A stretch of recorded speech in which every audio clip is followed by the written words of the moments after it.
Hi there, it's David John, the Resourceful Coach, and what we're going to talk about today is make your practice hard so when you get to the golf course it feels much easier. And this is the biggest reason I left teaching on a driving range. Driving range, perfect conditions. You've got a flat lie, the mat doesn't give you a real true representation of what you're doing. So we're going to go through 4 different shots here today to show you if you practice these shots it will help these areas of your game dramatically. Some of them you may have to find an area on the golf course or a practice facility to do them, but if you can, it will make a massive difference to your game. And I know we find the convenience of the range is easy to do, but if you are looking to improve, please give these 4 ideas a go. And the first one we're going to talk about is 2 things actually here within this first shot.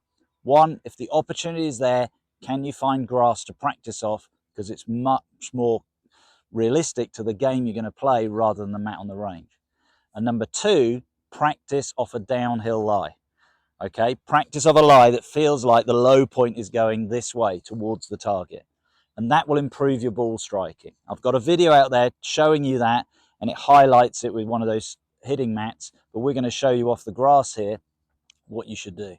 And the reason why I want you to practice off a downhill lie is you never want to hit a golf shot off the ground with the attempt to get your body weight going back. So straight away, gravity's helping us. If we get our weight onto that left side on this particular shot and just get my angles going with the slope, it's already giving me the feeling of what I want when I hit through the golf ball. And what you've got to trust is the loft of the golf club.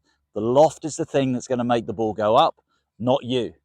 So if you are that golfer that gets to the ball and you think, yeah, I can help the ball away by doing this, by practicing off this lie, what's going to happen is, yeah, we're going to hit the ground way behind the ball, because by moving my body that way, straight away, the ground is going to get in the way.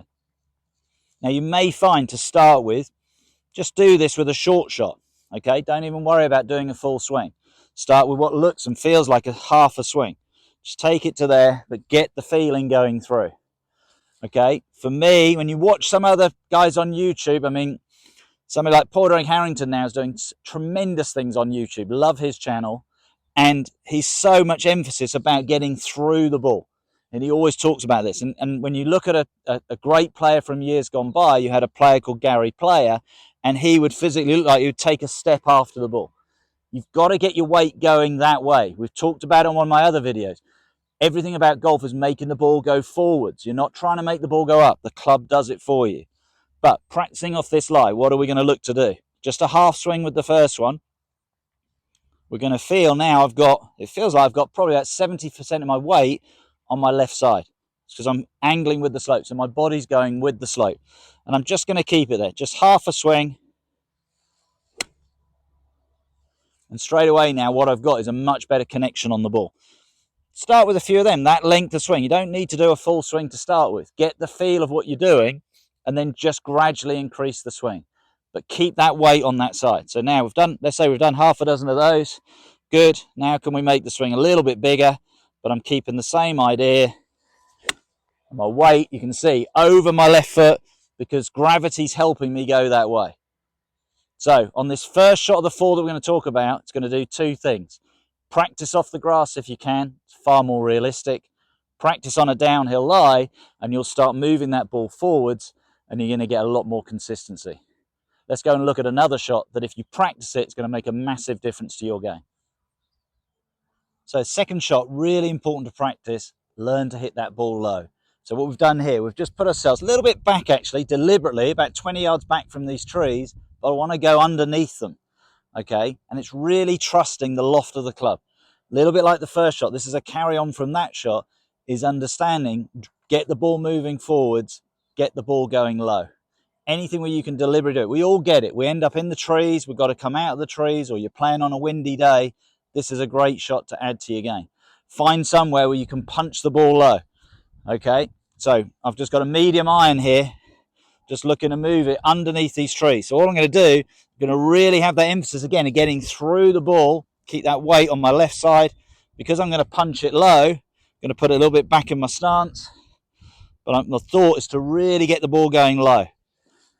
Boom, through. You can see that ball, hopefully you see it on the camera there, only going maybe 6 to 10 feet off the ground. Nothing in my game trying to help that ball up. I'm making the ball go low, and this is going to help us with the third shot in a minute.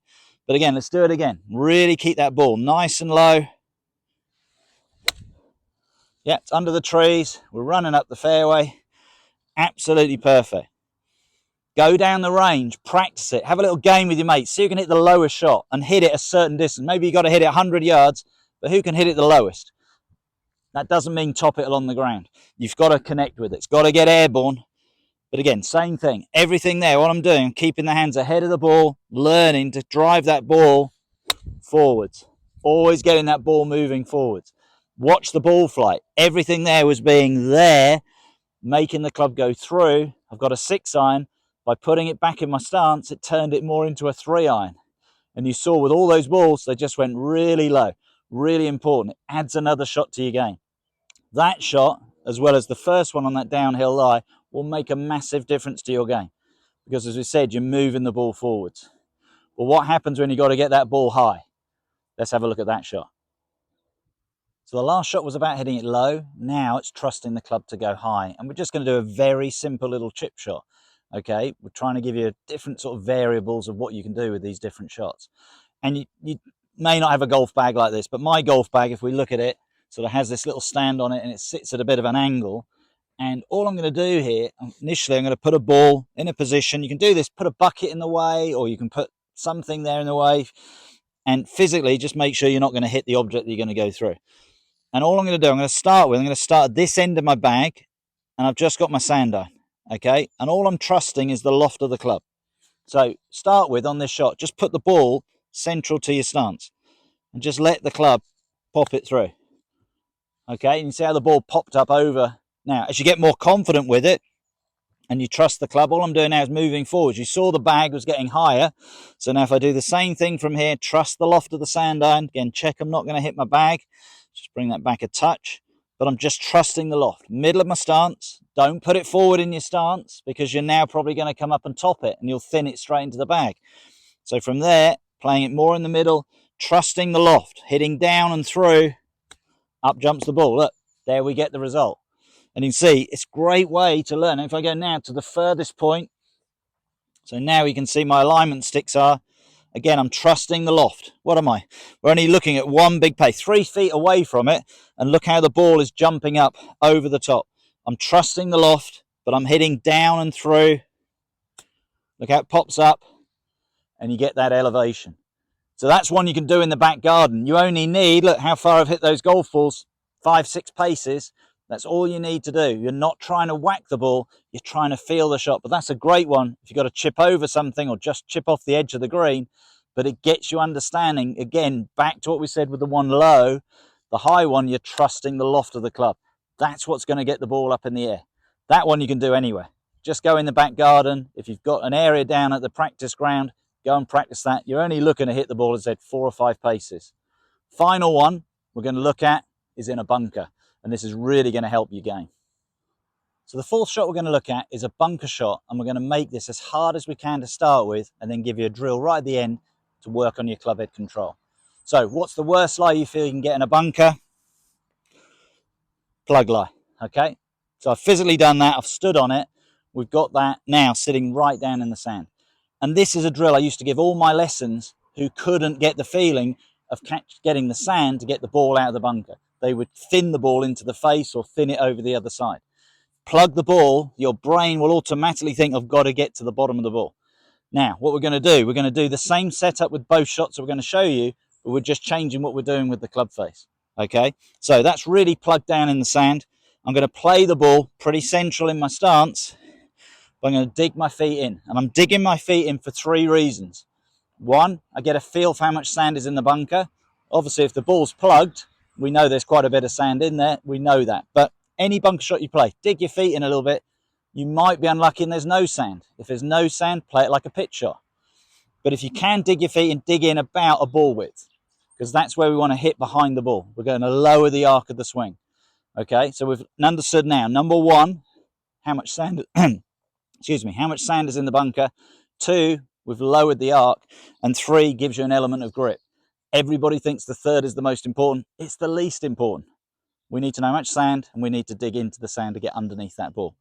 all I'm going to do now with my sand iron, if you've watched my other videos, would tell you to dial the club open to slide through the sand. Well, we're going to do the opposite. We're going to square it back up. Why do we do that with the plug lie? It makes that digging edge, exactly that, dig into the sand, it will dig down underneath it and make it come out. So if you're that player who can't get the ball out of the bunker, you're thinner across the other side or into the face, stand on your golf ball in the practice bunker, and now all you're going to do, have the confidence to hit down into the sand. We're looking to hit about a ball width behind. We're going to do a second drill in a minute to show you that, but hit into the sand, it'll come out. And just get the confidence of hitting the sand, and then just be aware of where the ball's gone. That ball came out and it's run across the green, 25 feet across the green. Absolutely fine. Not off the other side, just along the green. So I've got that feeling of going through there. So we'll do it again. There's the ball. We know there's sand. Make it hard. Stand on it. You can hardly see the ball now. Okay, and you'll see the ball come out. You won't see where it ends up. You'll see it come out. Again from there, dug my feet in, hit the sand behind. Out it comes, and like the other one, it's run 25 feet across to the flagstick.